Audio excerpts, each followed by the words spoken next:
મિત્રો આપણે આ લોટ દયરો છે જાડો ઘઉંનો, ઓછામાં ઓછો આપણે 3 કિલો છે, 3 થી 3.5 કિલો. હવે એટલે આપણે ચોમાસું આવ્યું છે એટલે આપણે દરીને આપણે સ્ટોર કરી દેતા હોય. તો જાડો લોટ છે તમે સ્ટોર કરી દો એમનું એમ તો શું થાય છે, જીવાત પડી જાય અંદર. ઘઉંના લોટની અંદર જીવાત પડી જાય. તમે આ ચોમાસામાં વધારે એમને એમ રાખી મૂકો ને તો આને આપણે ન બગડે તો શું કરવાનું, ચોમાસામાં આપણે બધા સ્ટોર કરી દઈએ, મૂકી દઈએ કે આપણે લાઇટ જતી રહી હોય, તાત્કાલિક દરી ના શકીએ, ઘંટી ન ચાલતી હોય તો આપણા જાડો લોટ છે, ભાખરી, લાડવા, શીરો, લાપસી બધું જ આની અંદરથી બને. અને સ્ટોર કરવો હોય તો શું કરવાનું મિત્ર, એક જ વસ્તુ, આ તેલ છે ખાવાનું છે, આપણે રસોઈ કરીએ ને કોઈ બી તેલ લેવાનું, પણ આને રેડવાનું નથી. ઓકે મિત્ર, એને આ રીતે આવી રીતે હાથમાં લઈ અને આવી રીતે હાથ આપણા તેલવાળા કરવાના, આવી રીતે રેડવાનું નથી.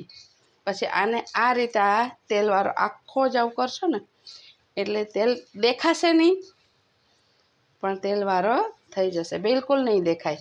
અંદર તેલ છે એ પણ તમને ખબર નહીં પડે અને તમારો લોટ છે ને બિલકુલ બગડશે નહીં.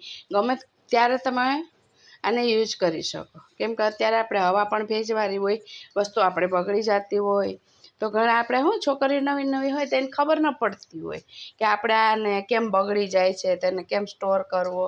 જો તેલ દેખાઈશ જરા કંઈ નહીં દેખાતું. જો ખાલી હાથમાં લઈ અને આવી રીતે ભૂસીને અહીં 3 કિલો લોટ એક ખાલી 2 હાથમાં તેલ લઈ અને આપણે કમ્પ્લીટ કરી દીધો મિત્ર. હવે આને શું કરવાનું, આપણે એરટાઈટ ડબ્બાની અંદર ભરી દેવાનો છે, સમજાયું? અને એવો એરટાઈટ ડબ્બો ન શું કરવાનું, આપણે ધાતુનો કોઈ બી ડબ્બો હોય ને તો પેપર રાખીને ઉપર ઢાંકી દેવાનું ઢાંકણું, એટલે તમારો લોટ આખો ચોમાસું એવો ને એવો રહેશે ને ક્યારેય તમારો લોટ બગડશે નહીં. મિત્ર લાઈક શેર સબસ્ક્રાઈબ મિત્ર જરૂર કરજો.